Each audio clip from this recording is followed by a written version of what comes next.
13.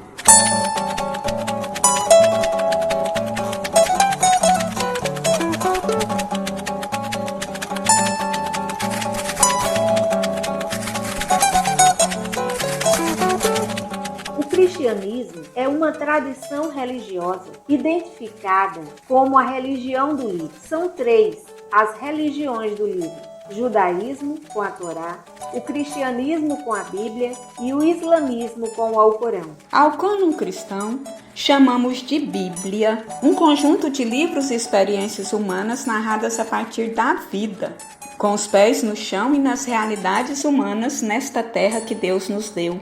A Bíblia e a vida no mesmo lugar, no encontro possível entre o coração da humanidade, as experiências da vida, as vivências de fé e a essência divina, no colorido de danças circulares, das diversidades de pessoas, de cordéis, de poesias, poemas, cantorias e de toda a criação. Este é o podcast Dedinho de Prosa, que surgiu como resultado de um grupo ecumênico e interreligioso de aprofundamento bíblico teológico em ambiente virtual. Podcast produzido e apresentado pela Coordenação Estadual do Centro de Estudos Bíblicos, CEBI, em Goiás, com o apoio da Paróquia Anglicana São Felipe, na cidade de Goiânia, Goiás, comunidade de fé ligada à Diocese Anglicana de Brasília, Igreja Episcopal Anglicana do Brasil. Meu nome é Múria, eu faço parte do Centro de Estudos Bíblicos CEBI, em Goiás, também do Movimento de Adolescentes e Crianças, MAC, e integro a equipe do Centro de Documentação Dom Tomás Balduino da Comissão Pastoral da Terra, CPT. Eu sou educadora popular. Eu sou Cidinha, integro a equipe de coordenação do CEBI. Sou religiosa na Congregação de Nossa Senhora, Cônigas de Santo Agostinho.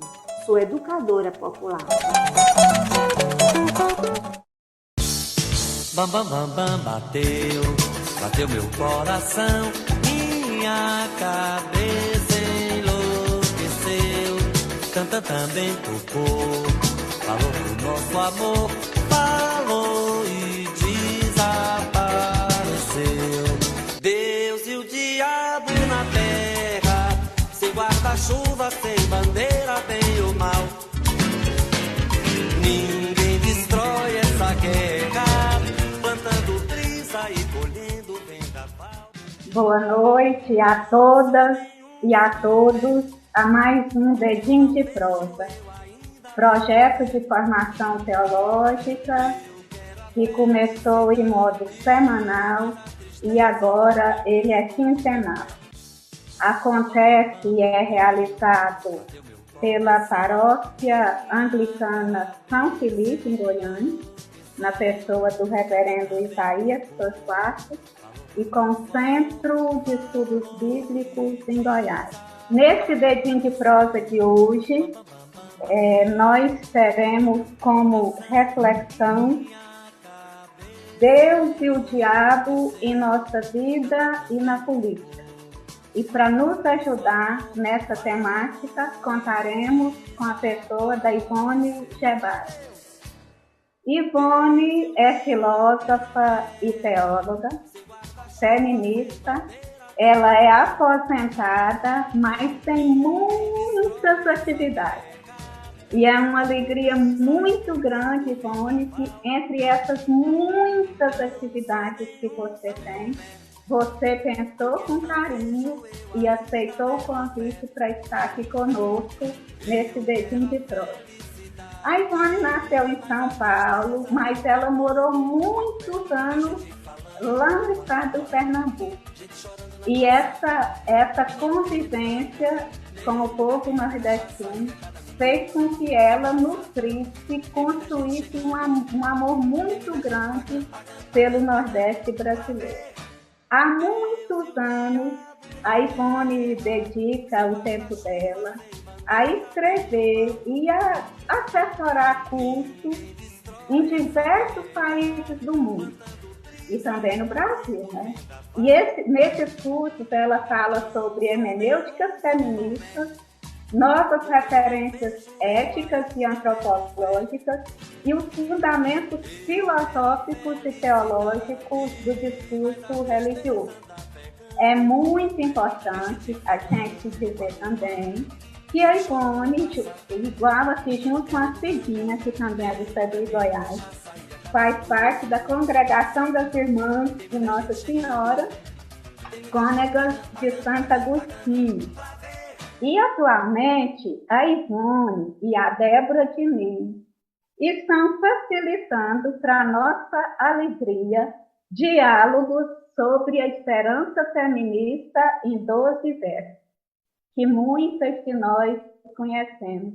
Nós também não podemos esquecer que tanto testemunho e de tantas provocações como uma mulher que propõe novos caminhos para a teologia, na década de 90, a Ivone foi silenciada, ou uma tentativa de silêncio pelo Vaticano, porque enquanto ela foi proibida de lecionar e assessorar cursos, ela deixa para nós também um legado muito grande de muitos livros escritos. Então, para quem está chegando agora e para quem está no Facebook nos acompanhando, essa é mais uma edição do Dedinho de Prosa. Ivone e muita gente. Nós pensamos um verso, uma poesia, uma narrativa para começar. Nós pensamos no livro de Jó, no Fausto de Goethe, e a gente parou em Guimarães Rosa, em Grande Sertão Veredas. 2 trechos de 2 capítulos diferentes. Então, antes da Cidinha pegar a fala e continuar os processos, vai esses 2 trechos do Guimarães Rosa. O que não é Deus é estado de demônio. Deus existe mesmo quando não há, mas o demônio não precisa de existir para haver. A gente sabendo que ele não existe, aí é que ele toma conta de tudo. Eu careço de que o bom seja bom e o ruim, ruim. Que de um lado esteja o preto e do outro o branco. Que o feio fique bem apartado do bonito e a alegria da tristeza. Mas,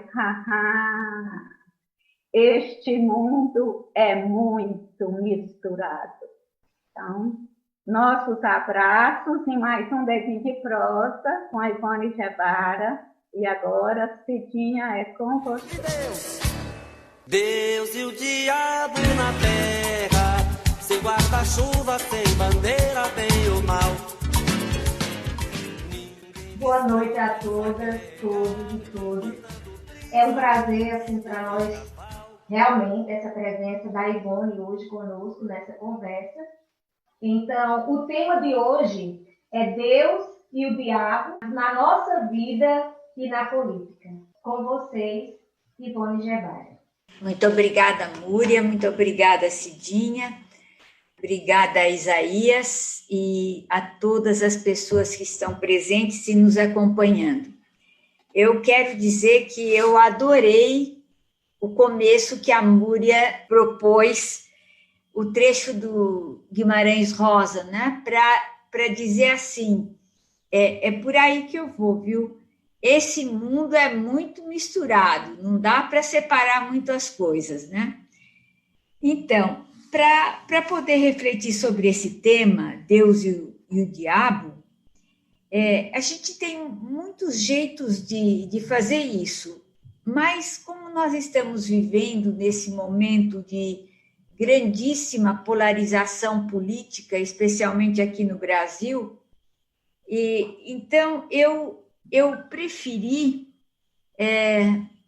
convidar vocês a uma brevíssima reflexão que evite um pouco essa polarização com quem está Deus, com quem está o diabo, né?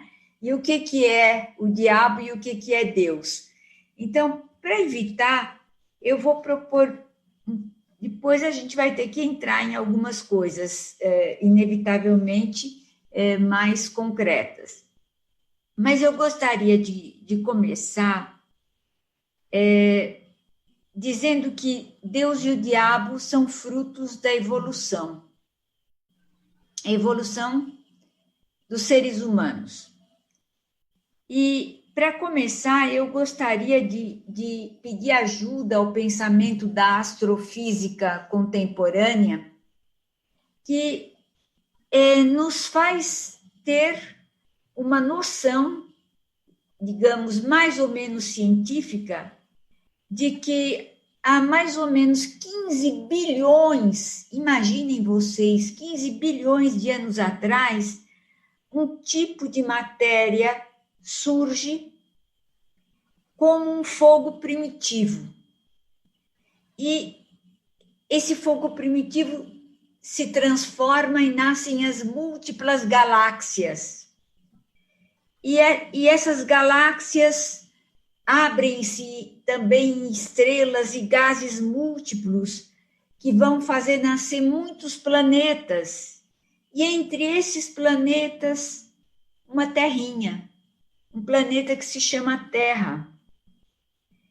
E nesse planeta Terra se passam ainda bilhões de anos até que começam a aparecer as primeiras formas organizadas, como, por exemplo, alguns mosquitinhos, e depois outras espécies, e só mais recentemente vai surgir aqueles seres que nós fazemos parte, que são os humanos. Então, o ser humano irrompe nesse processo evolutivo como um grupo de seres cuja história é marcada pela emergência da consciência. Quer dizer, de repente, esses seres começam a ter consciência. O que é ter consciência? É ser capaz de pensar-se e pensar o mundo, é ser capaz de um tipo de relação em que a gente tem lembranças, a gente tem memória, a gente tem imaginação. A gente, então, se situa dentro desse universo, no drama da evolução, como seres que têm consciência. Mas, no princípio, essa consciência, a gente sabe bem, é muito frágil, vai evoluindo, e nós começamos a sermos capazes de refletir. Imagina, somos da Terra, mas somos capazes de refletir a Terra em nós. Esse processo de consciência, a consciência de si, é uma das grandes características desses pequenos seres frágeis que eclodem mais ou menos há 2,6 milhões de anos atrás. Imaginem vocês. Então, não vou fazer uma longa história, mas só eu quero dizer que no processo mais próximo de nós, que se chama o processo neolítico, em que se dá especialmente o desenvolvimento da agricultura, as divindades que começaram a surgir eram expressas pela Grande Mãe. A Grande Mãe, considerada como o princípio criador de tudo, a Grande Mãe Terra, e era a Mãe Negra, imaginem, porque esse processo vai se dar na África, né? Então, vocês vão dizer assim, mas por que a gente teve que inventar deuses? E por que a gente teve que inventar primeiro, antes dos deuses, uma deusa? Porque o que os seres humanos tomaram como consciência é que tudo era grande demais. O que nós vivíamos era grande demais para ser obra nossa, para sair de nós, para que nós gerássemos tudo isso. Então, se começou a pensar que, no fundo, nossa vida era uma dádiva maior. A nossa vida tinha vários elementos que provinham de um universo maior e a quem nós chamamos, então, de Grande Mãe. Só que, pouco a pouco, para vocês terem noção da evolução, isso é importante até eu chegar no Pai, no Deus Pai e no Diabo. Então, só que mais ou menos no final do 4º milênio, as divindades femininas, sobretudo com o desenvolvimento das tecnologias, o fogo, o arado, essas tecnologias que foram crescendo, então elas foram sendo substituídas por divindades masculinas. Um parênteses, vocês vão dizer assim, nossa, Ivone, isso não pode ser feito por causa da Bíblia. Pode, né? Eu estou levantando a hipótese que pode, né? E depois, se vocês quiserem me perguntar, eu estou fazendo uma descrição astrofísica para mostrar para vocês um dedinho, como vocês estão me propondo, um dedinho de ciência para chegar até os dias de hoje.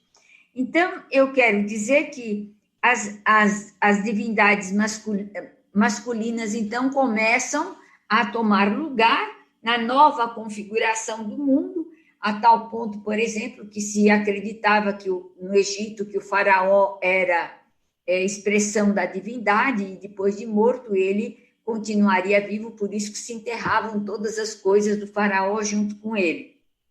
Então, isso aqui é muito importante, porque quando vão se afirmar as divindades masculinas, a natureza e as mulheres vão ser consideradas inferiores, mais embaixo, menos importantes.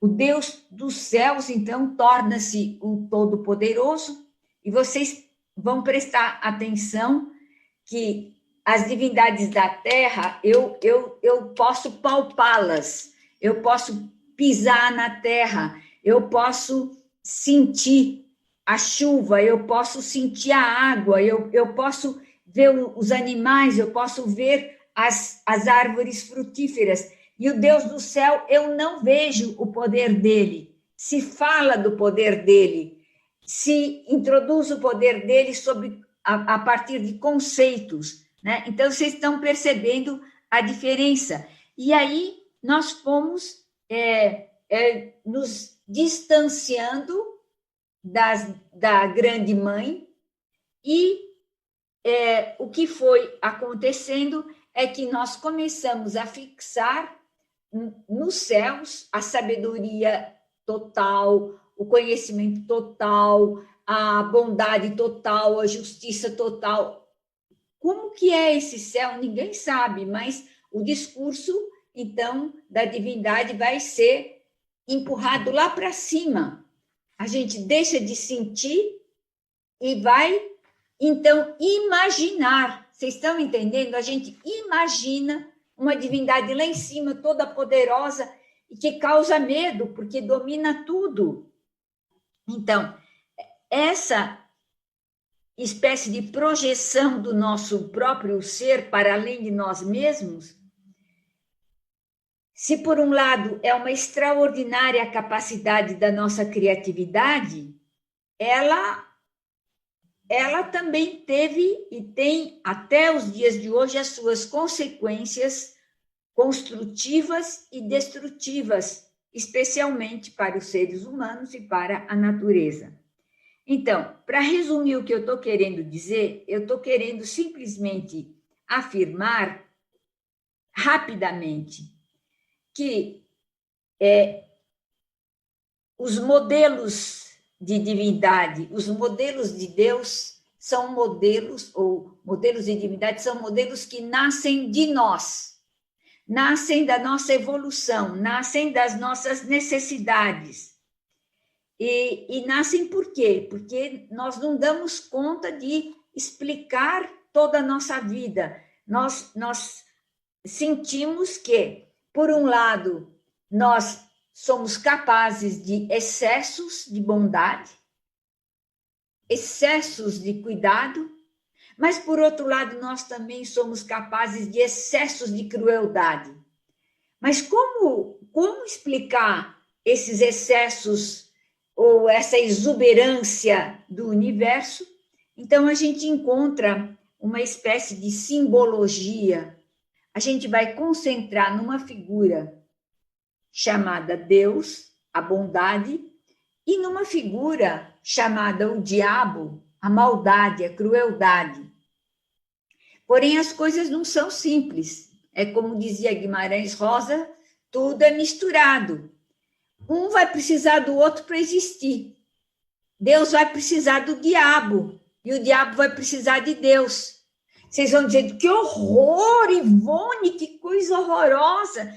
Não, se eu pudesse fazer um estudo bíblico com vocês agora, eu faria para mostrar como esses personagens se sucedem, por exemplo, no livro de Jó, como o próprio Jesus, ele é tentado pelo demônio. Então, essas forças que nós acabamos, infelizmente, personificando, elas são forças que existem em nós. Então, infelizmente, nós fizemos dessas forças misturadas em nós duas entidades diferentes. Nós fizemos um Deus e um diabo, um princípio do bem e um princípio do mal. Desde os tempos antigos, né? Santo Agostinho foi, por exemplo, um maniqueísta. Ele acreditou que havia esses dois princípios, depois ele conseguiu superar e perceber uma unidade maior nas coisas. Então, mas, infelizmente, a gente tem que lidar com essa limitação nossa de não conseguir ver um mundo misturado. Nós queremos ver um mundo que é só de Deus e um outro mundo que é só do diabo. E como a gente não tem certeza de nada, então, por exemplo, aqui no Brasil, a esquerda acusa a direita de ser dirigida pelo diabo. Estou sendo muito, digamos, pouco política e pouco sociológica, mas é só para vocês entenderem. E a esquerda vai acusar a direita de estar sendo dirigida e convocada pelo diabo. Então, quando a direita fala Brasil acima de todos e Deus acima de tudo, a gente fala, olha que horror, eles estão manipulando Deus. Não, Deus não pode apoiar essa política. A política deles é do diabo. Vocês estão entendendo que a gente projeta também. E quem é o Deus bom? O nosso. E quem é o diabo que não nos pertence? Do nosso lado, ele não está, ele está para lá. Então, essas figurações, que eu diria assim, são projeções emocionais nossas, projeções de nossas crenças. Por quê? Porque a gente se dá conta de que nós somos, na realidade, um grãozinho de areia em toda essa magnitude do universo, um grãozinho que pensa e que, ao mesmo tempo que se extasia diante da vida, também se apavora. Ao mesmo tempo que faz coisas boas, também faz coisas cruéis, cria armas nucleares, cria agrotóxicos, destrói. E claro que os que criam agrotóxicos e armas de guerra, os que constroem usinas nucleares, eles não estão achando que eles estão fazendo uma coisa ruim. Eles não estão achando que eles estão sendo dirigidos pelo diabo. Somos nós que dizemos que eles estão dirigidos pelo diabo. Eles acreditam que eles têm o poderio e o privilégio de serem obedientes a Deus. Vocês estão entendendo como a nossa imaginação a nossa opção política, a nossa linguagem é que cria a legitimação, Deus e o diabo. Aí vocês vão ver, não, mas nós temos a Bíblia, e a Bíblia é do lado de Deus. Sinto muito, mas também os que a gente considera do lado do demônio também usam a Bíblia para provar que eles é que estão do lado de Deus e que a esquerda é toda vermelha demoníaca. Eu estou de vermelho, vocês estão percebendo. Então, a esquerda é toda vermelha e demoníaca. Então, não imaginem que essa argumentação ela se sustenta na realidade. Ela é fruto da criação humana. Ela é fruto dessa mistura, como Guimarães Rosa insiste muito. E essa coisinha assim, não dá para ter certeza mesmo que essas coisinhas são do diabo. E não dá para ter certeza que são só de Deus. A gente tem que viver nessa maré de vida, essa mistura de vida, essa coisa assim extraordinariamente bela, porque misturada. Porque se tivesse só o bom, ia ser uma chatice. E se tivesse só o ruim, ia ser uma chatice também. A maldade humana é que provoca o nascimento da bondade. É porque vocês veem, por exemplo, o quanto a pobreza que existe no mundo está sendo cruelmente massacrada, que a gente se organiza para evitar isso. A gente percebe o quanto as populações agrícolas estão sofrendo com a produção de agrotóxicos, que os pequenos agricultores, aqueles que estão fazendo agricultura familiar de diferentes lugares do mundo, se organizam para ir contra a grande agricultura regada com agrotóxico. Então, isso aqui é muito importante da gente ver que a nomeação do bem e do mal, de Deus e do diabo, depende dos grupos que estão no cenário da história. Isso tem que ser bastante frisado. No cenário da história, vocês acham que a Inquisição, na Idade Média, achava que eles estavam do lado do diabo? Não! Mas nós, agora, achamos sim que a Inquisição era diabólica. Então, eu chamo a atenção de vocês para a gente não ter a pretensão de que o nosso lado é o único lado de Deus. O nosso lado é o lado bom para nós. É o lado em que a gente se situa nos conflitos dessa guerra imensa de grupos que estão presentes na América Latina. Então, eu queria chamar a atenção de vocês, mais uma vez, que nós criamos nossas divindades a partir daquilo que a gente precisa. A gente cria os nossos protetores como se os nossos protetores fossem o leite bom que nos nutre, o manto que nos protege, o carinho que nos afaga. Mas também nós criamos os nossos demônios como se fossem coisas odiosas, excrementos, né? Mas que a gente quer expulsar, né? A gente expulsa de nós os excrementos. Mas, no entanto, antes dos excrementos serem excrementos, eles eram alimento, eles eram nutrição, eles eram nutrientes e condições até, eu diria, para o avanço da bondade, para o avanço da justiça, para o avanço do direito, né? Então, mais uma vez, tudo é misturado, tudo é misturado. Então, é importante a gente lembrar que na tradição cristã, que nós herdamos da tradição judaica, Deus se torna, mais ou menos, o responsável pelo estabelecimento de uma comunidade humana ética. Vejam como nós estamos avançando. Quem garante uma comunidade ética, claro, é o nosso discurso, é Deus. Embora algumas vezes Deus permitiu que se matassem profetas de Baal, né? Que permitiu a morte até de algumas pessoas, até de Jesus. Então, mas nessa tradição, quem é o responsável pelo estabelecimento de uma ética, ou seja, de uma relação humana de respeito mútuo?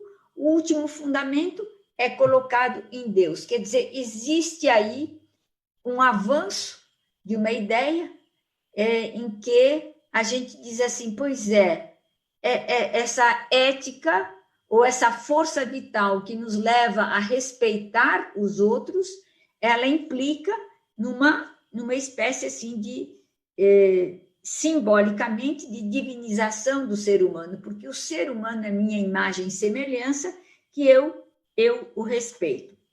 Então, eu quero que vocês guardem isso, e agora eu entro um pouco mais na questão política, né? E na questão política, o que a gente vai perceber? Que esse ser, essa fonte vital, essa energia vital que me atrai para fazer o bem para os outros, na realidade, na política, ela se torna uma experiência extremamente parcial.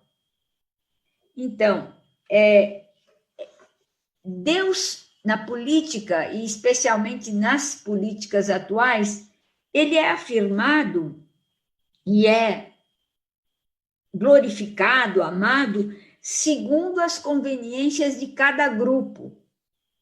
Vocês percebem que já não é mais aquela fonte de vida que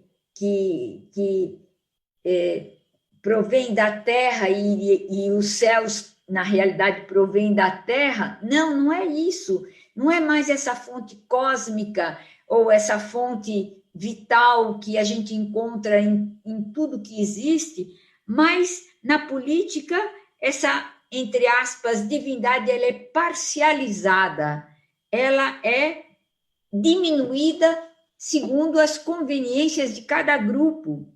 E, em geral,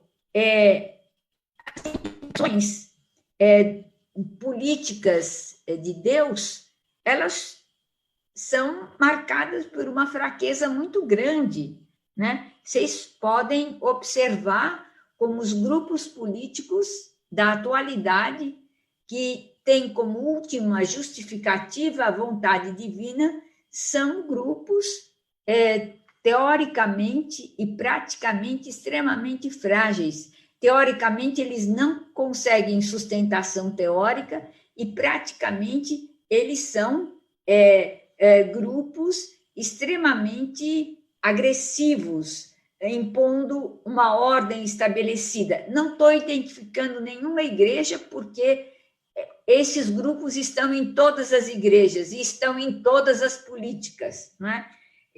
De uma forma maior ou menor. E é interessante notar que essa figura divina nesses grupos políticos, ela tem que ser sempre masculina. Ela tem que seguir sempre um modelo de homem, né? Ela não pode se preocupar com a natureza, porque a natureza é feminina, também, e, portanto, deve ser dominada. Também não pode se preocupar com seres diferentes, os homens que são gays ou transexuais. Também não vale. Isso não é modelo de homem, né? Isso é maricas, né? Isso é maricagem, né? Mas tem que ter um modelo de homem que é o macho, né? Esse é o macho que Deus quer. Eu estou falando de situações gerais, né? Qualquer semelhança com aquilo que vocês conhecem é mera coincidência. Então, é muito importante a gente ter muito claro que eles modelam uma figura divina parcialmente, que não é uma figura divina, é uma figura à imagem e semelhança deles, porém ideologicamente necessária para justificar. E todos os outros que não reproduzem a mesma figura divina são do diabo, são crentes do diabo, são fiéis ao diabo, né? Então, isso é muito importante, porque os conflitos políticos, então, se dão e são atribuídos a Deus. Por exemplo, as barragens são coisas maravilhosas, porém, o que aconteceu que a barragem de Mariana explodiu? O que aconteceu? Certamente foi o diabo, né? Foi o diabo que foi aquele capaz de provocar erros humanos e, consequentemente, nós podemos fazer novas barragens nesse estilo e favorecer os bolsos de uma minoria. Podemos, sim, claro, nós não falamos de roubo, mas, na realidade, é roubo de terra, é roubo de terra indígena, é roubo de terra quilombola, é pilhagem, é destruição da natureza. Mas não, essa é a tarefa que Deus nos dá, que é de crescer e dominar a terra. Há que dominar a terra, porque não temos outra saída. Já vou terminando, estou olhando o horário. Mas, então, diante desse quadro misturado, que saídas nós temos frente a essa dualidade de poderes divinos e diabólicos, que, na realidade, são poderes divinos e diabólicos nossos? Somos nós que os temos, somos nós que falamos deles, somos nós que nos tornamos proprietários. Então, as saídas desse dilema, elas são escolhas que pessoalmente nós fazemos e grupalmente nós fazemos. Ou melhor, em vez de escolhas, eu prefiro a palavra, são buscas. A palavra buscas, são buscas mais ou menos inseguras, em que nós nos encontramos. Então, as saídas que eu sugiro, assim, com muita ternura, insegurança e delicadeza, porque eu não tenho certezas de nada, mas eu intuo que é um pouco por aí, que a gente tem que voltar à nudez humana. O que é voltar à nudez humana? É acolher que nós não sabemos muita coisa, que nós pensamos que sabemos, mas sabemos mais tecnologia, mas nós não sabemos quem é o ser humano. E talvez a volta a essa nudez nos convide também a uma experiência de silêncio, uma volta à poesia, uma volta às relações simples, sororais, fraternas,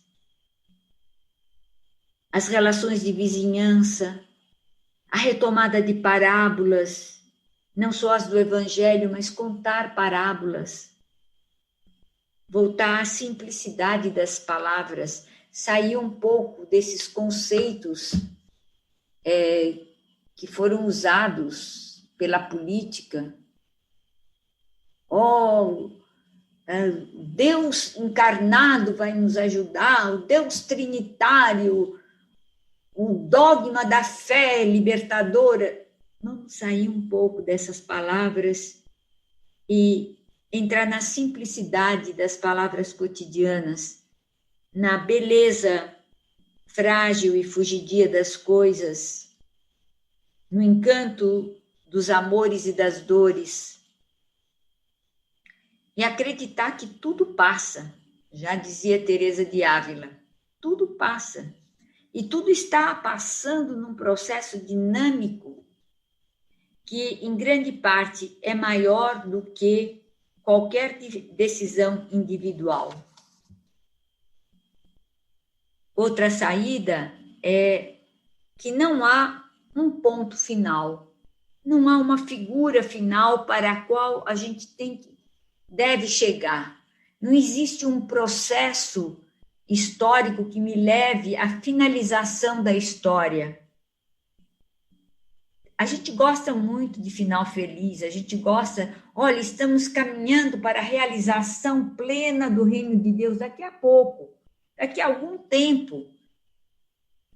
Desculpem, mas não há que projetar nenhuma finalização de reinado de Deus. Não há a vitória do bem, não há a destruição total do mal. Porque quando o mal é destruído, o bem também não se sustenta. Bem e mal têm que sustentar mutuamente. Não há eletricidade sem força negativa e positiva. Não há força. Não há respiração sem inspiração e expiração. Não há nutriente sem excreção do que foi um nutriente. E então eu termino dizendo que talvez a gente precisaria adotar uma atitude mais mística, ou seja, uma atitude em que nós não transformamos as nossas crenças em divinas e diabólicas, em lados opostos, porque a gente pode criar de novo inquisições, a gente pode criar de novo os arquipélagos de Gulag, a gente pode criar de novo os campos de concentração, a gente pode criar de novo as guerras. E então, nesse momento, é preciso assumir, né, como dizia Cora Coralina, as pedras do caminho que ferem os nossos pés, mas que, ao mesmo tempo, dão sentidos provisórios, fazem até a gente perceber umas graminhas, umas florzinhas que brotam ao longo do caminho. Nenhum modelo é absoluto. Nenhuma estrutura de poder socioeconômica e cultural se mantém eternamente e nem se muda abruptamente. Não há um prazo para dizer mudemos isto até amanhã. Não muda. Então, que nós não imaginemos uma realidade onde só os bons representantes de Deus estarão na Terra. Não existe.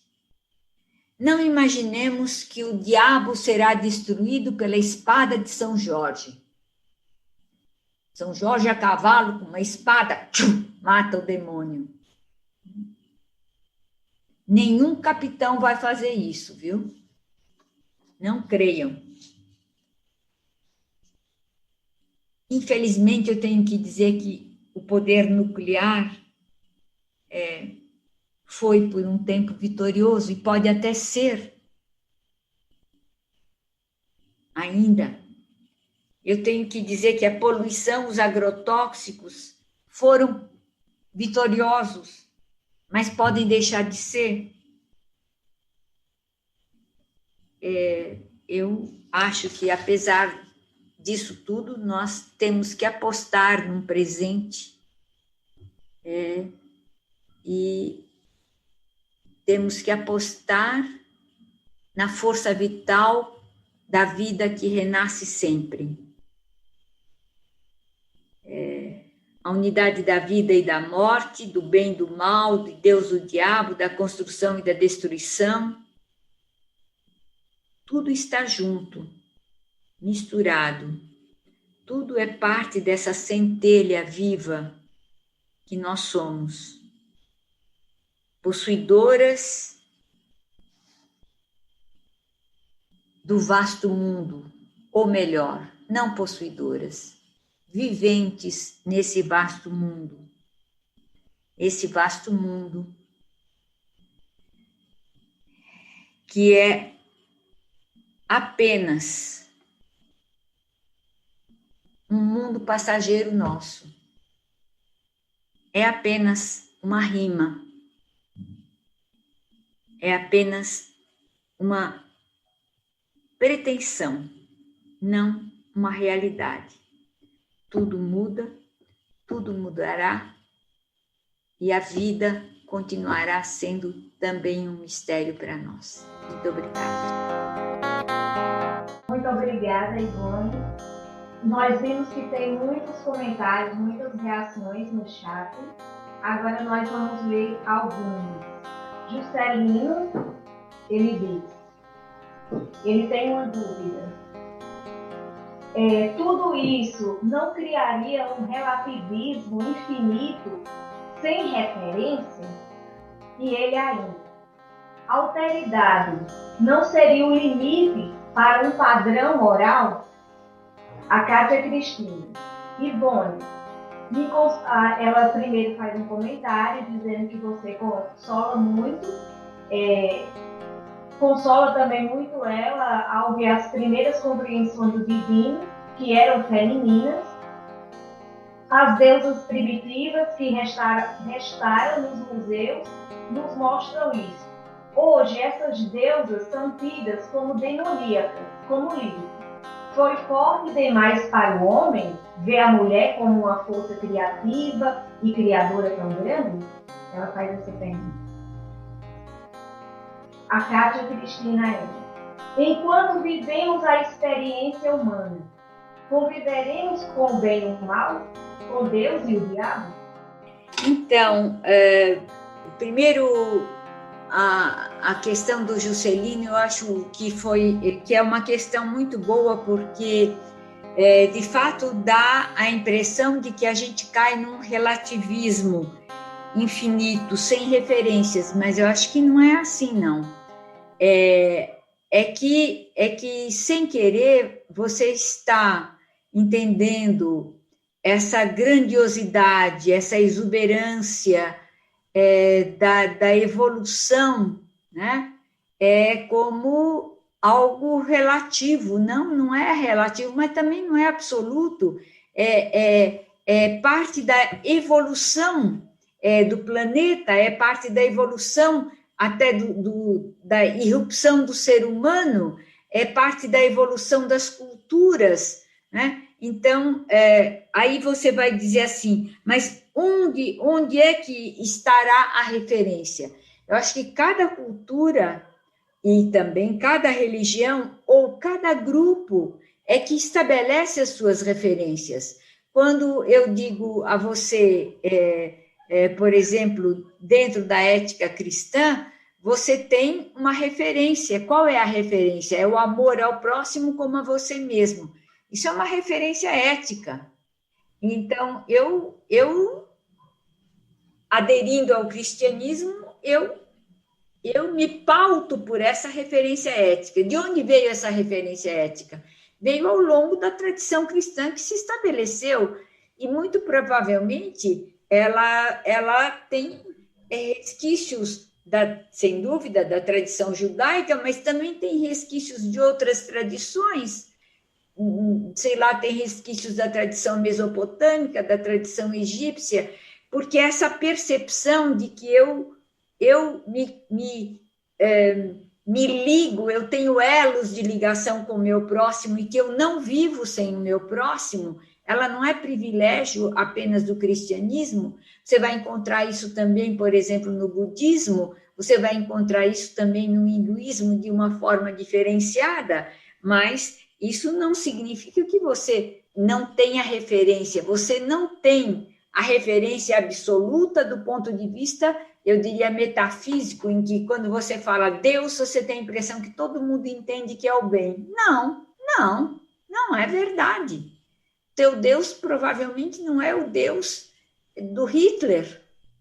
O teu Deus provavelmente não tem a imagem do Deus dos campos de concentração ou dos Deus das prisões latino-americanas, que são, você é capaz de colocar 200 pessoas numa cela e deixa as pessoas se morderem e se agredirem como cães famintos, e depois você sai e diz assim, que Deus te ajude. Que Deus é esse? Então, nós criamos imagens parciais, sem dúvida. E isso não é...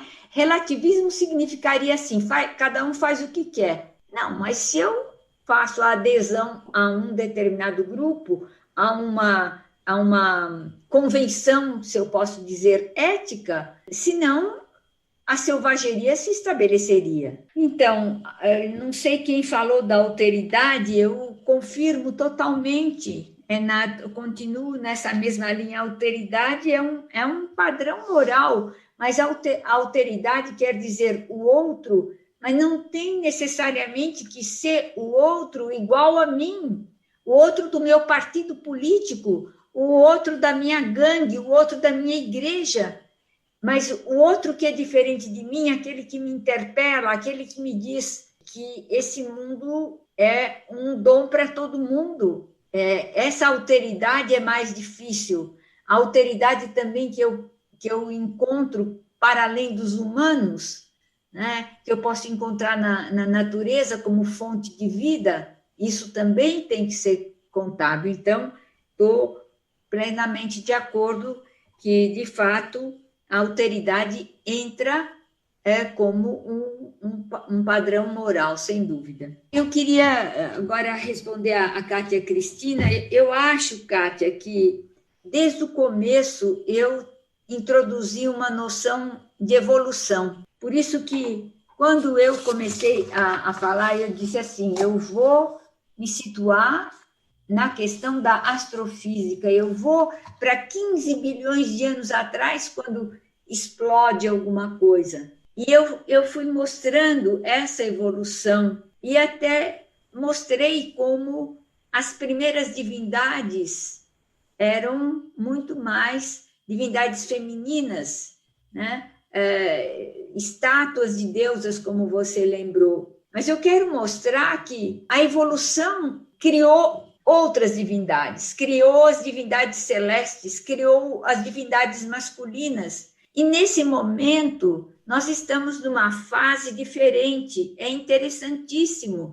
Então, a gente podia até dizer a tese era as divindades femininas, a antítese as divindades masculinas, e a síntese é essa mistura que a gente está já percebendo e rompendo no nosso planeta histórico, na nossa terra histórica nesse momento. Então, eu acho que a gente tem que perceber a história humana como uma história da evolução, não só das tecnologias, não só da ciência, mas também das nossas crenças, né? Então, a gente vai muito para um lado e, de repente, vai para um outro e depois entra em outro, e essa é a evolução que nós estamos presenciando, e já não pode mais ser só de um modelo, tem que ser uma diversidade de modelos.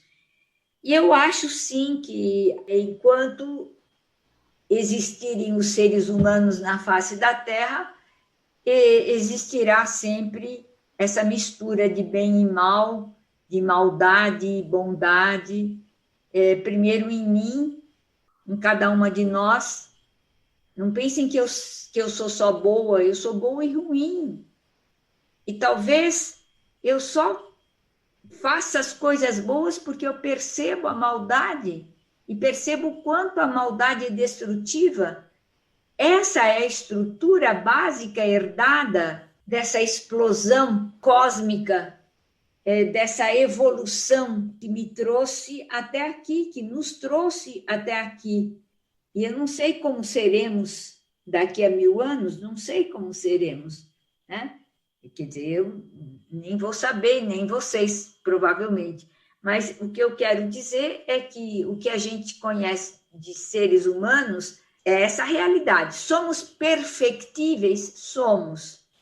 Mas essa perfectibilidade nossa não significa que todos vamos chegar a um estágio de igualdade, de respeito mútuo. A gente pode sonhar, e para isso existe a esperança, existem os sonhos, mas eu acho que não há como. E aí você teria que, se você quisesse que fosse diferente, você teria que ter mudado, que nós não podemos fazer isso, né? É a explosão cósmica inicial. Nós somos dessa explosão cósmica inicial, nós somos dessa matéria, dessa força vital que tem polaridades distintas. E aí, se você tirar uma coisa, não vai mais ser a gente, vai ser outro tipo de ser, que pode existir, mas nesse momento, esses seres que somos nós são marcados por essa diversidade, creio eu, até o final. Sou Roneide, aqui do CEBI Goiás, moro aqui na cidade de Anápolis. A gente vê aqui muitas reações no chat, muitas mesmo, o pessoal emocionado, agradecendo pelas suas palavras. Mas aqui, então, um pouco das reações que estão aparecendo no grupo, são muitas aqui no chat. Eu vou ler aqui a do Rodrigo Souza, que diz o seguinte: a figura do diabo, elevada a um grau muito elevado, foi construída tardiamente.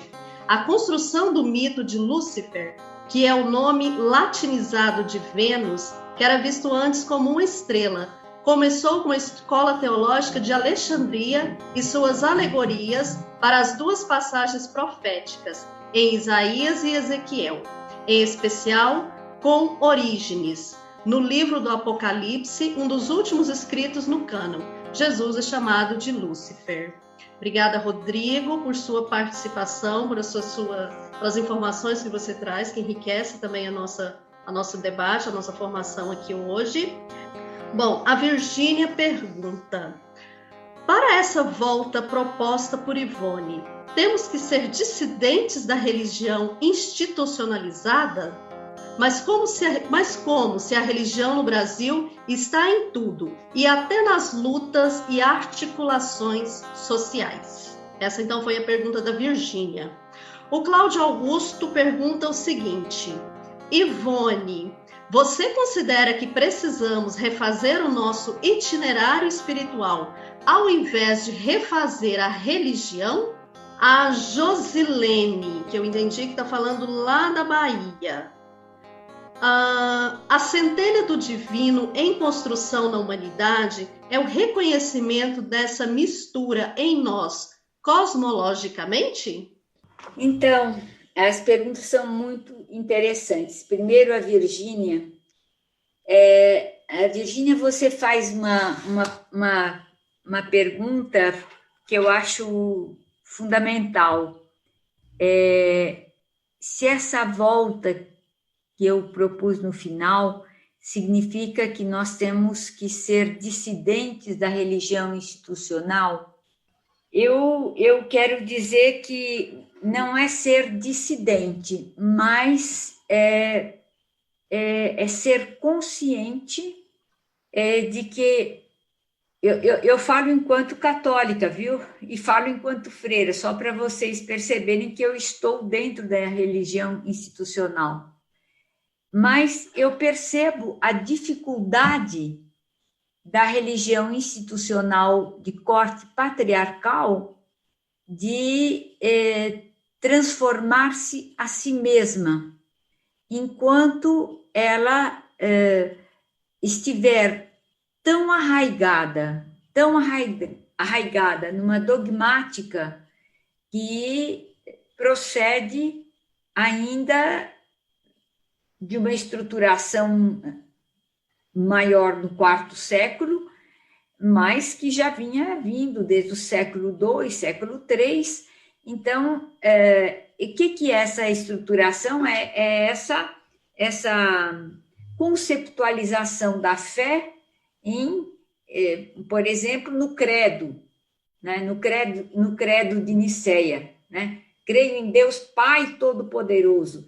Então, o que podem mudar, o que nós, pobres mortais, às vezes falamos creio em Deus Pai e Mãe. Muda alguma coisa? Não muda. É Criador do céu e da terra, em Jesus Cristo, seu único Filho, o qual foi concebido pelo poder do Espírito Santo. Será que a gente não teria como atualizar um credo dessa forma? Eu vejo com muita dificuldade que a igreja assuma, a igreja oficial assuma, a igreja institucional faça isso. Mas eu vejo a possibilidade da gente fazer isso, por exemplo, nas nossas comunidades. Eu já vivi isso. Muitos grupos de comunidades de base, muitos grupos de periferia, em que a gente formula um credo diferente, que é a expressão da vida da comunidade. Então, e quando você formula isso, será que você é dissidente da religião institucionalizada? Eu acho que não, você é dissidente de uma expressão. Por exemplo, o Papa João Paulo II, ele permitiu que se rezasse a missa de costas para o povo, quando o concílio mandou rezar na frente do povo. Então, esse grupinho que resolveu rezar é dissidente? É dissidente do quê? Dissidente de uma ordem, digamos, conciliar, mas pode ser porque o Papa permitiu. Agora, o Papa não nos permite falar do credo, nem... Por exemplo, eu vi uma comunidade um dia desses que pegou aquela música do John Lennon, acredite, imagine, né, se não tivesse mais religiões, imagine se todo mundo fizesse isso, imagine se nós fôssemos todas e todos irmãos. Isso tomaram como credo. Será que é oficial? Não é oficial, mas o que é?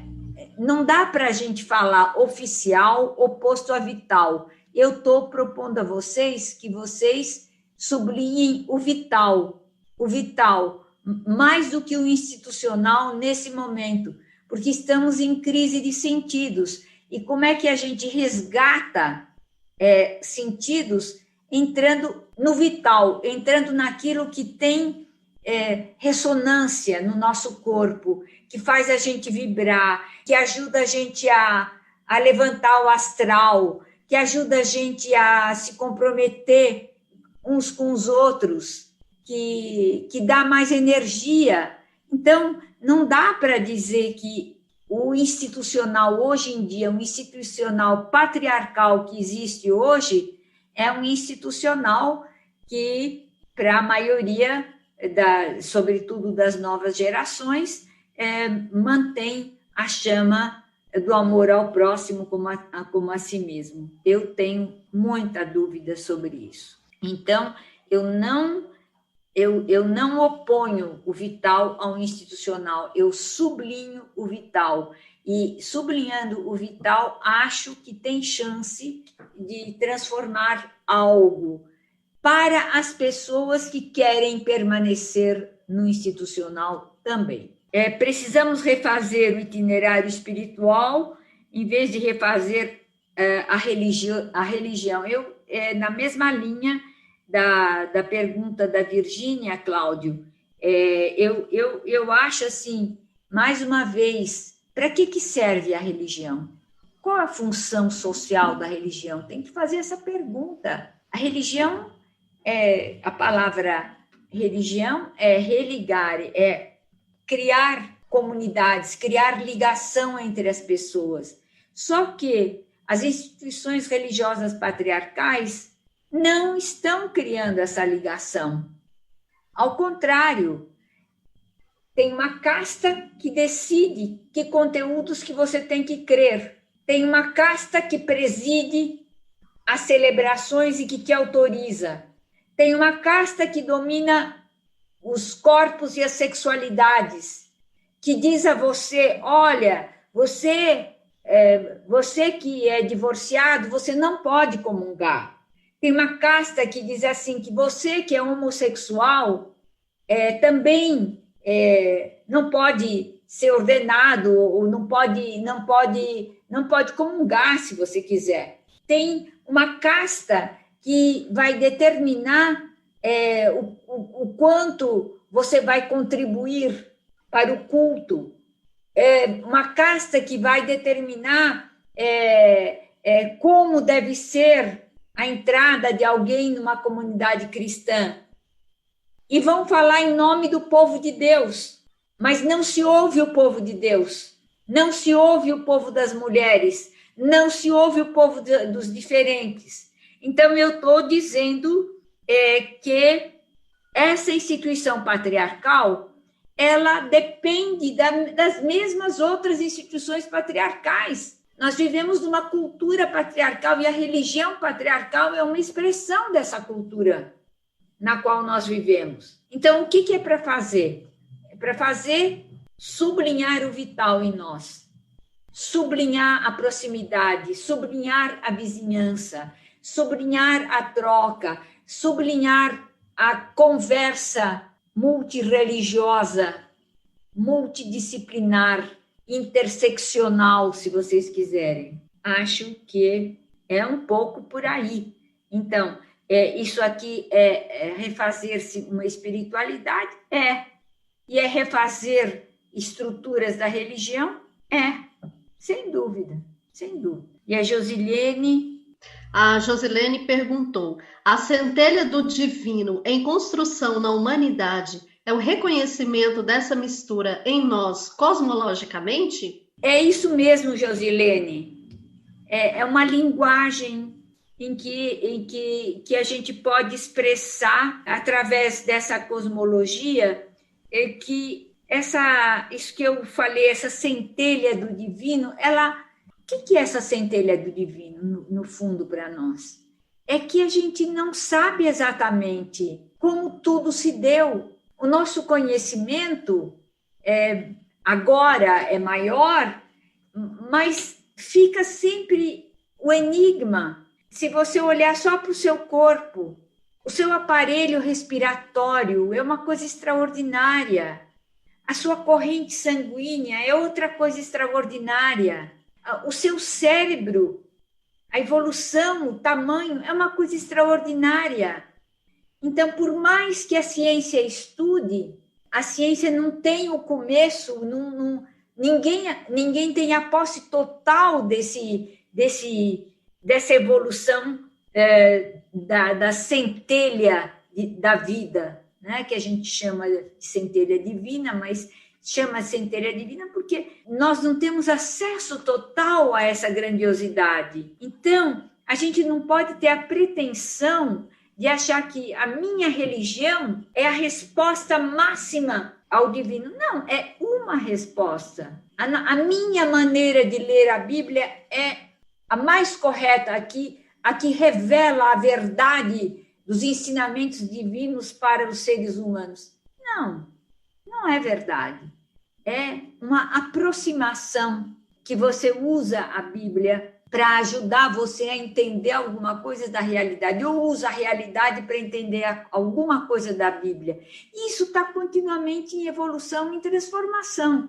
E por que tudo isso? Porque nós somos esses seres relativos, esses seres que não têm a posse da sua própria origem.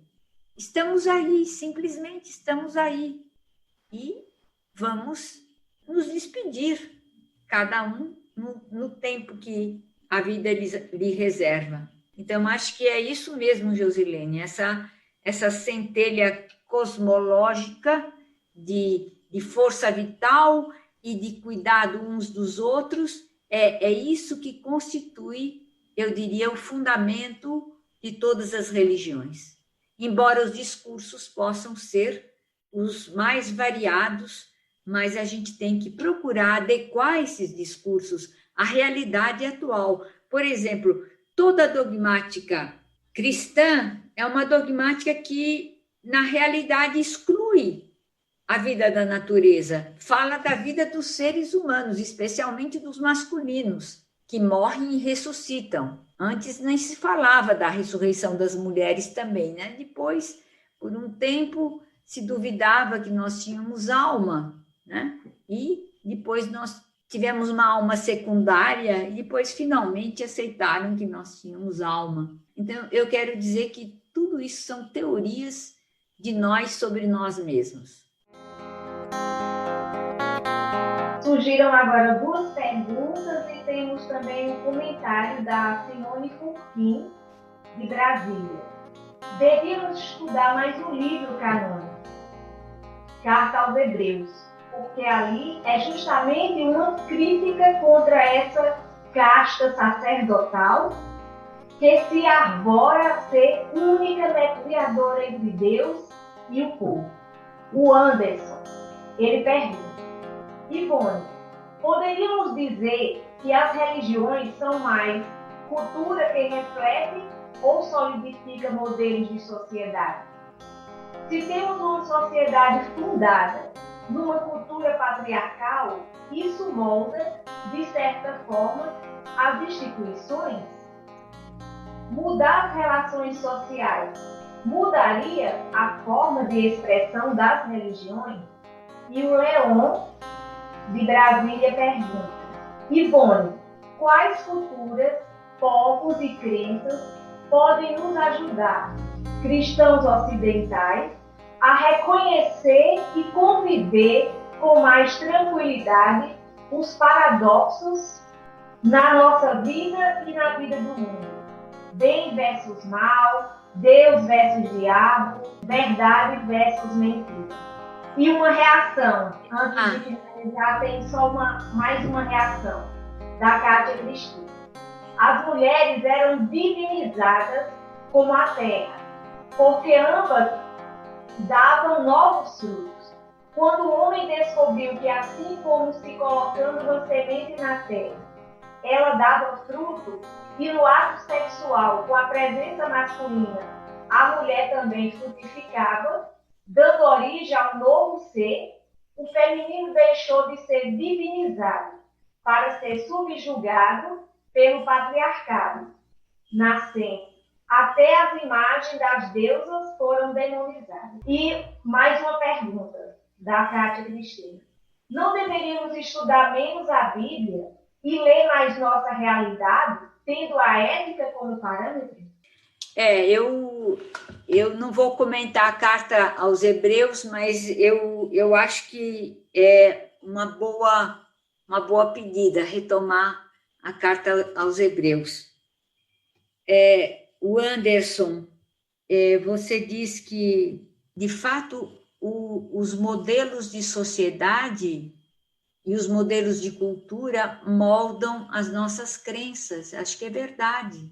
Durante muito tempo, nós, agora não, né? Mas ainda agora, mas durante muito tempo a gente nunca se colocou em dúvida os ensinamentos bíblicos. Só depois a gente começou a perceber que há interpretações e que há hermenêuticas bíblicas diferentes, dependendo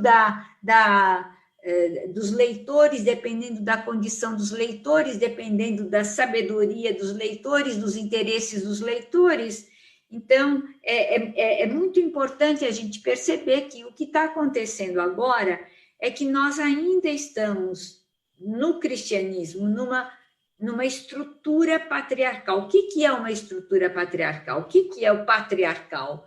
É o pai, a figura masculina, como princípio organizador da sociedade. Enquanto esse princípio organizador da sociedade masculino funcionou bem e que a sociedade funcionava, nós não estávamos com problema.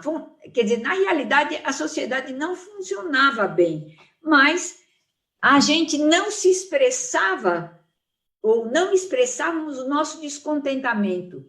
Quando as mulheres, no século XIX, começaram a exigir o direito ao voto e a perceber, por exemplo, que os homens que as proibiam de votar fundamentavam as suas proibições na Bíblia, a Elizabeth Stanton, ela reage com suas companheiras e escreve a Bíblia das Mulheres, né? Quer dizer, ela retira dos textos dos homens aquelas partes da Bíblia, do Antigo e do Novo Testamento, que faziam com que os homens dissessem que a proibição às mulheres vinha de Deus. Então, elas reagem a isso. Então, por que eu citei esse exemplo? Eu citei para mostrar para vocês que precisa um evento social, um evento cultural, um evento político, em que a religião aparece como legitimadora da não mudança, para que haja uma mudança. Então, se vocês olharem o que está acontecendo agora com as mulheres no mundo todo, as mulheres estão no mundo todo se levantando para reivindicar direitos. E estão reivindicando direitos também nas instituições religiosas. E se percebe o quanto é difícil que esses direitos igualitários aconteçam nas instituições religiosas, salvo algumas exceções. Então, de fato, Anderson, é verdade que os modelos de sociedade, os modelos de cultura condicionam as crenças religiosas. E por isso que há que ter esperança que, ao mudarmos os padrões de cultura, ao mudarmos a nossa maneira de pensar o mundo, ao mudarmos a nossa maneira de crermos na transcendência, isso vai provocar, sem dúvida, uma mudança nas instituições sociais e religiosas. A outra pergunta é: quais as culturas que podem nos ajudar? Eu gostaria de formular a sua pergunta de uma outra maneira, porque não existem culturas que vão nos ajudar a viver outros padrões, né? Porque todas as culturas do mundo até hoje, elas estão marcadas por essa cultura patriarcal e hierárquica.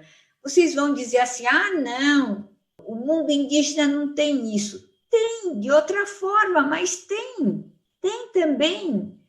também a subserviência, tem também... que nós idealizamos os mundos diferentes dos nossos. Eu gosto de citar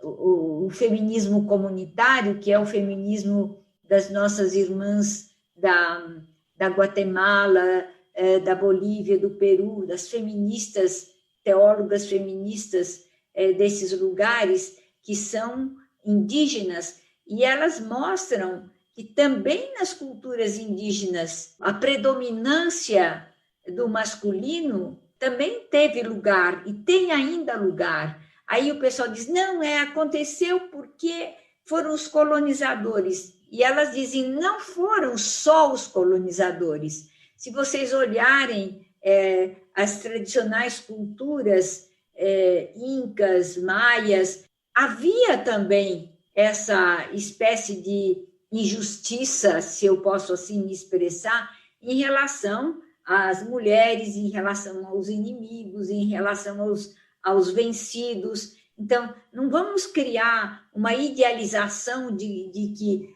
houve culturas que nós temos que aprender delas, que lá não houve mal. Não tem cultura sem mal. Essa ideia, a terra sem males, é uma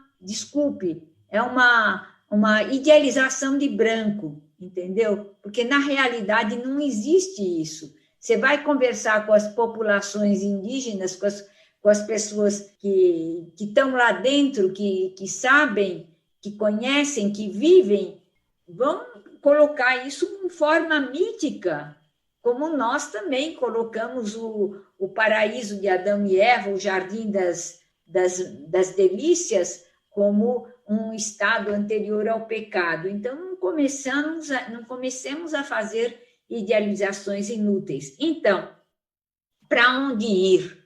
Com quem ir? Conosco mesmos. E com a pobreza que nós temos. E com as riquezas que nós temos. E com isso, eu não abro mão de nenhuma herança religiosa. Só acho que essas heranças religiosas têm que ter o seu lugar. Eu não acho que a Bíblia pode ficar acima da ciência. Também acho que também não vai ficar dependendo da ciência. Mas ela tem um lugar. A cosmologia tem um lugar, a filosofia tem um lugar. Não precisa ficar um em cima do outro. Pode ser um lugar em que a gente se dá as mãos, a gente se interconecta, a gente se interrelaciona, a gente aprende uns dos outros, sem dogmatizar nenhum saber, sem tornar um saber acima do outro. Na tradição patriarcal, vocês sabem que a teologia era considerada a rainha das ciências. Tudo ela estava acima e tudo estava abaixo. E aquilo que a teologia dizia, a ciência tinha que acatar. Por isso que vocês conhecem muito bem o julgamento de Galileu, as fogueiras da Inquisição, porque queriam que sempre o que tivesse na Bíblia era a razão, era a verdade. Então, não abram mão das tradições, mas não se submetam às tradições como palavras sobre vocês. As tradições religiosas não são palavras sobre nós, são palavras conosco. E essa é a nova dinâmica corporal, física, intelectual que a gente tem que viver para sair das hierarquias patriarcais que são nefastas, produtoras de violência sobre nós. Mas acho que as mulheres não eram divinizadas, digamos assim, na época neolítica, é que a vida mostrava que havia um sagrado feminino, né? Então, você pode até falar, mas as mulheres não eram divinizadas.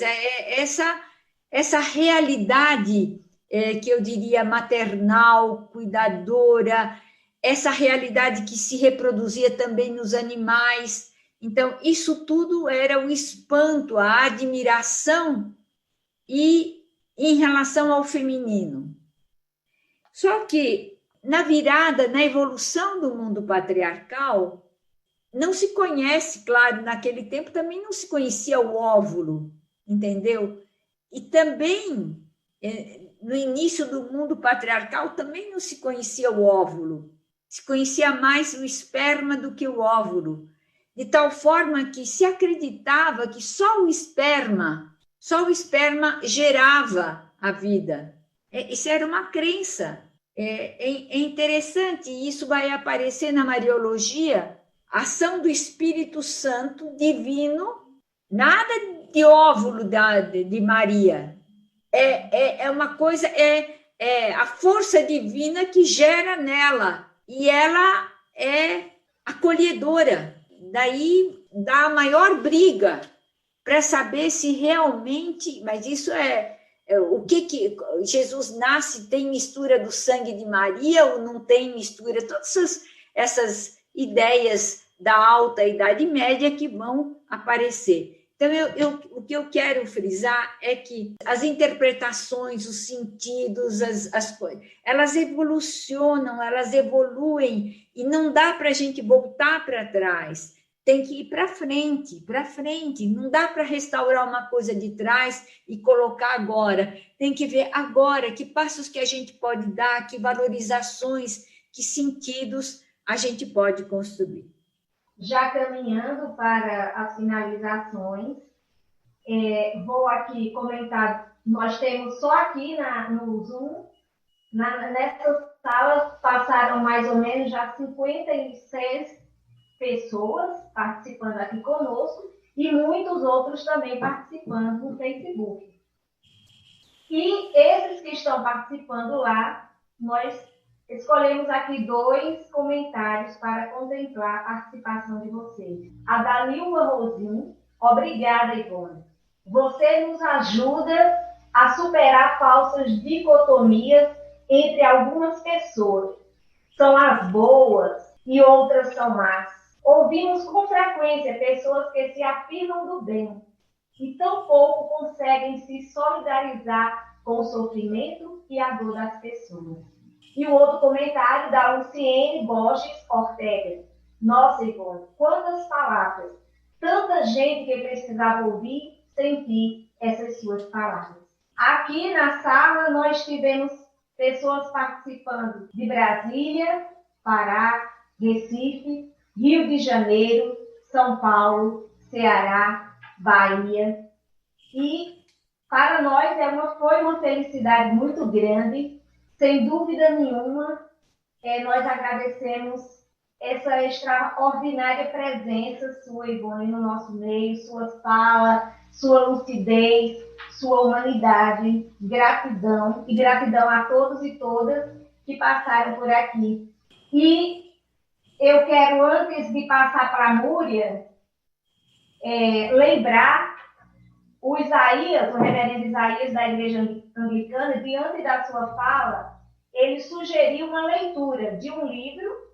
Esse livro, ele está na livraria anglicana, mas ele também é uma produção do CEBI. Esse é o mesmo livro citado por Ivone, de Elizabeth Cady Stanton. A Bíblia para as Mulheres, tradução de Ruth Barros e organização da reverenda Bianca Debs Seixas Almeida, que é reverenda da nossa igreja lá na Bahia. Então, quem desejar adquirir este livro, você pode solicitar a livraria e editora anglicana e também foi em coparceria com o CEBI. Obrigado. Ivone, sua fala chegou longe, chegou mais longe ainda.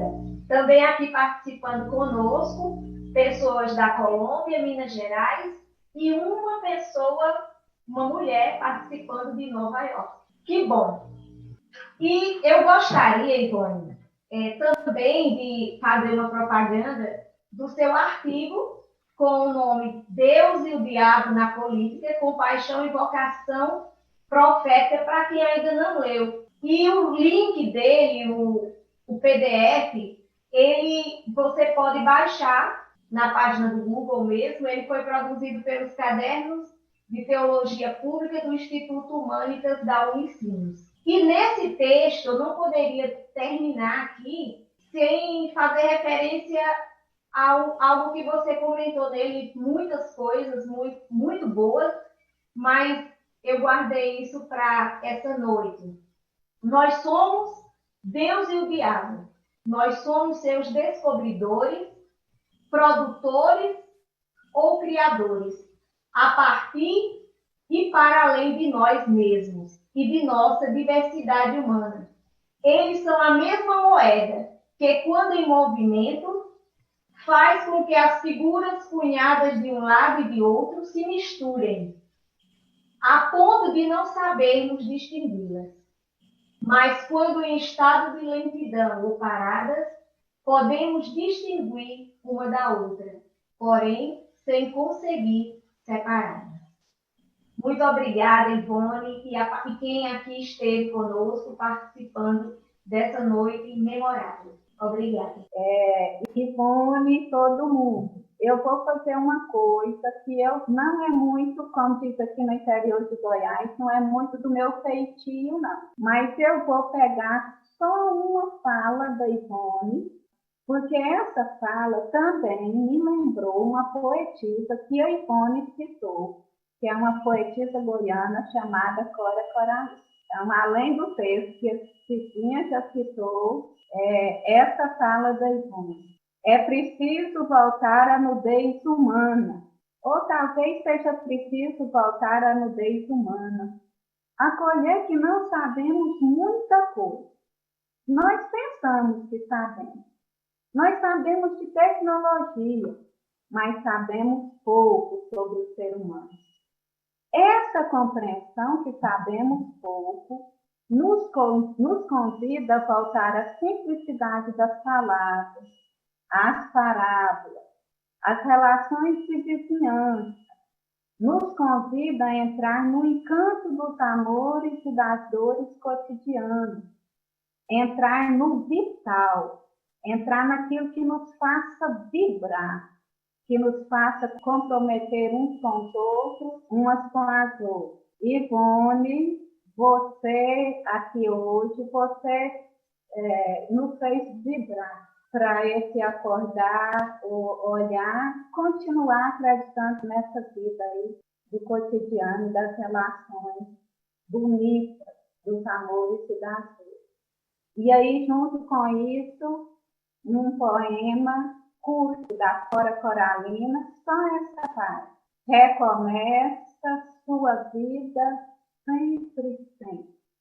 Remove pedras, planta roseiros, faz doce, recomeça. Gratidão a cada um e a cada uma. Então, em nome da paróquia São Felipe, que é a paróquia anglicana ligada à Diocese de Brasília e de Sebi, Goiás. Beijo! E como diz o Isaías, quem sair por último apaga a luz. Beijo! Bom descanso! Boa noite, gente. Beijos, obrigada. Cremos em Deus, cremos na força das pessoas pobres, na audácia das pessoas poetas, na ousadia das profetas,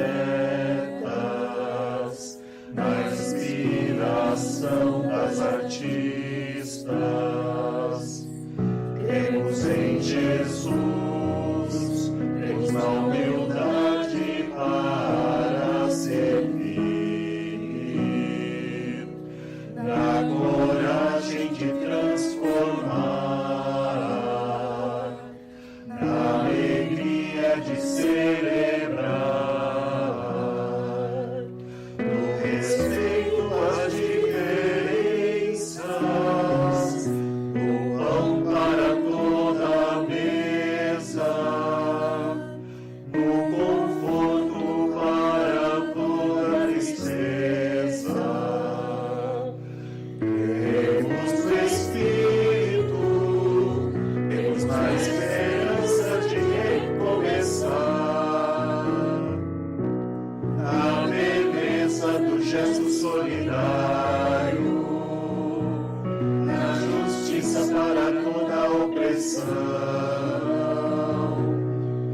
na compaixão diante da dor, no amor, dádiva divina humana,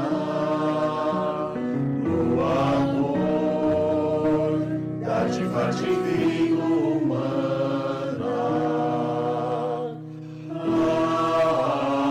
Amém.